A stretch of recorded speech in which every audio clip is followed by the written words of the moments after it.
Welcome to the KuppingerCole Analyst Chat. I'm your host. My name is Matthias Reinwarth. I'm an advisor and analyst with KuppingerCole's Analyst. My guest today is for the very first time here, although she is longer with KuppingerCole already. She is a senior advisor. Her name is Charlene Spasic. Hi, Charlie. Good to have you in this episode of the podcast. Hi, Matthias. Thanks for having me. I'm very happy to be here. Finally, we've made it. And as you are an IAM expert, and we have to cover a topic that is in many organizations very high on the agenda, very highly prioritized, you are the perfect guest to talk about this topic. Actually, this is the first part of a two-part mini-series. We want to talk about the role of identity management in the context of zero trust. So this is something that you are working on your daily basis. You are a senior advisor with KuppingerCole, so you are talking to our end user organizations, the customers that we're dealing with. So when we look at that topic, what defines a digital identity within the context of zero trust? So where's the overlap between identity and zero trust? Yeah. So I think, first of all, we should start by thinking about what is the difference between, let's say, more traditional security approaches and zero trust.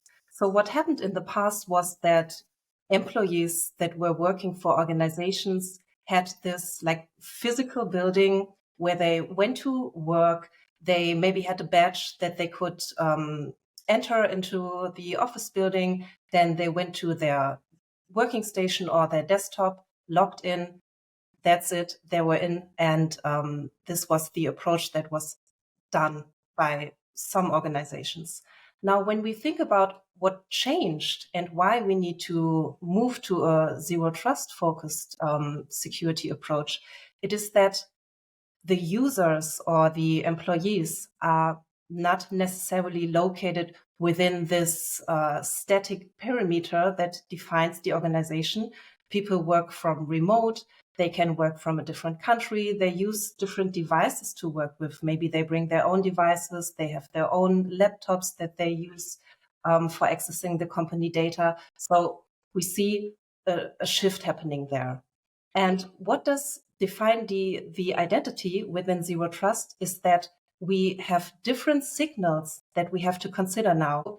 There is no implicit trust. So we can't just assume that once we verified the identity, that's it, because we have some different aspects to consider now. Right. And when you say that the way we are working has changed, I think also the way how we now deploy infrastructures has changed dramatically with the cloud, with software as a service, with just no longer there being something like a home organization, a big data center where everything is connected to, and there's a building around that, and you are safe and secure when you're in that perimeter.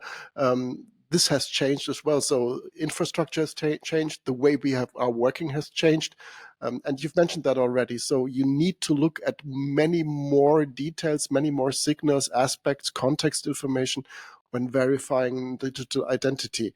How do we approach that? How do we deal with that? How do we make sure that we really know on a continual basis that the identity that claims to be Charlie, Matthias, still is Charlie or Matthias and has the right to access these systems that they are accessing right now? Yeah.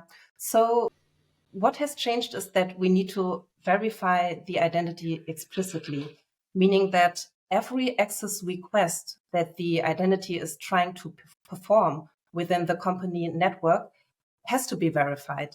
The verification is a fundamental aspect of zero trust. So before we grant access to resources, the organization must verify that the user or the device that is making the access request is who they claim to be, right? And this involves authenticating the user's identity, might be done by using credentials such as usernames, passwords, biometrics, or other tokens. Right. So multi-factor authentication and a strong way of authorizing identities is the way to move forward here. And that is something I consider to be the most important aspect when we look at identities for zero trust, to not only onboard an identity in a secure and a reliable manner, but to continuously make sure, yes, it's still Matthias. I know that he has been verified. He has authenticated. He has authenticated with strong factors, with, I don't know, an authenticator app or a physical key that has been presented. And on the other hand, it's clearly understood that once he is Matthias, that he has the right access rights. So how important is MFA and biometrics when it comes to verifying identities, as you've put it? So MFA, or let's say the authentication, is very important in the zero trust model. There are different ways to do it, which might go more into the multi-factor authentication that you mentioned, or we also see adaptive authentication mechanisms.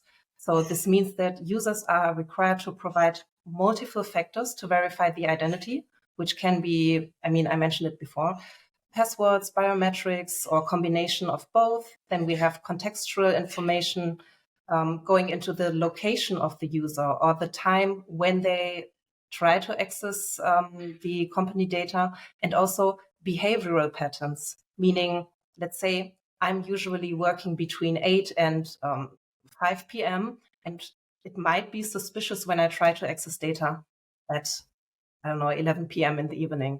Right. And I think these context information, these are getting more and more importance, because as you said, you can no longer ask a person because she's not probably in the same building or even in the same country.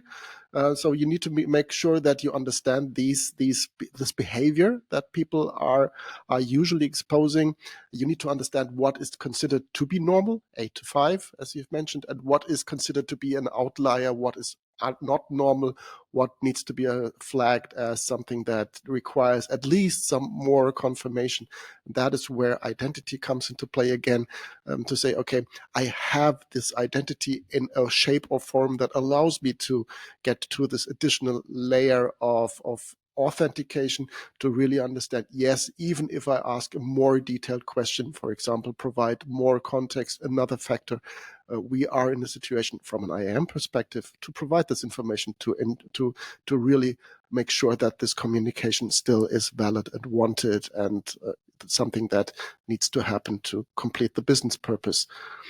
Exactly. We are getting closer to EIC, and there will be people that will ask us, what can we do when we start when we are embarking on a zero trust journey? And it's 2024, maybe they have already embarked. From an IAM perspective, what are the typical challenges that an organization faces when moving to zero trust? And when we look at the IAM aspect, at the identity management aspect, what are the challenges that need to be overcome to be ready for zero trust? Yeah.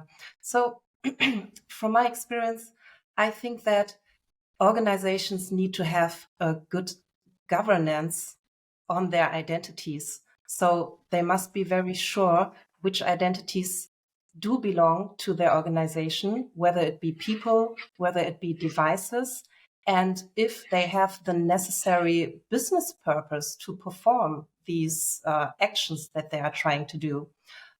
This also plays into, at the end of the day, people are trying to access information and data. So this also plays into data classification, but organizations really must find or define measures to have a great overview about who is even qualified for accessing their resources. Exactly. And if we look at what we sometimes do something that is not a nice name, a maturity assessment when it comes to how mature is an identity and access management. Sometimes we get to the point that we find that organizations are very well in some parts of their lifecycle management for identities. So that is the joiner, because people need to start working very quickly. So joiner works very well.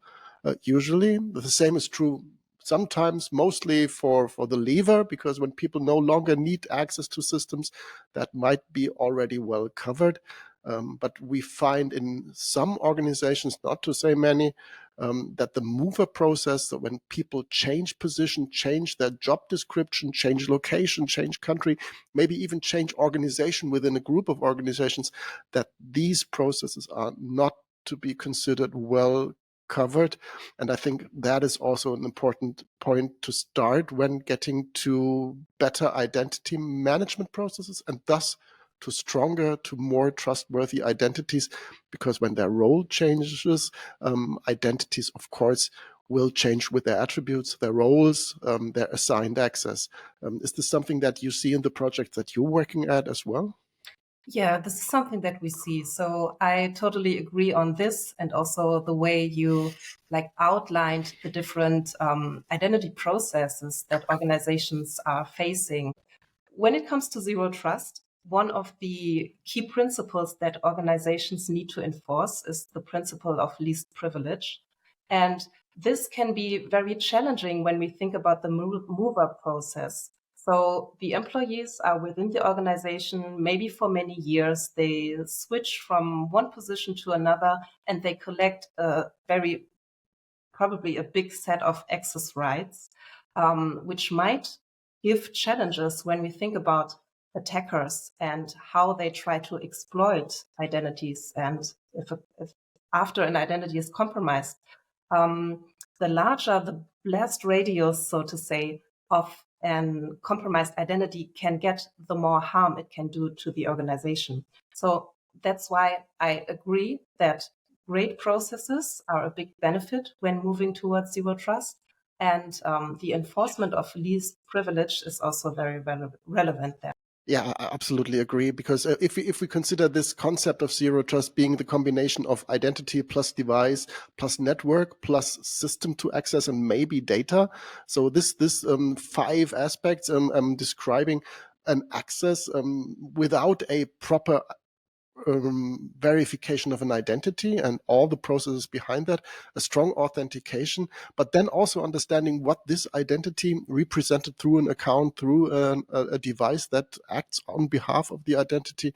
If this is not well understood, then you cannot enforce the principle of least privilege. So either you get to no access, which is not really fulfilling the business purposes, or you get to most probably too much access to systems, and that needs to be prevented by strong identity lifecycle management processes.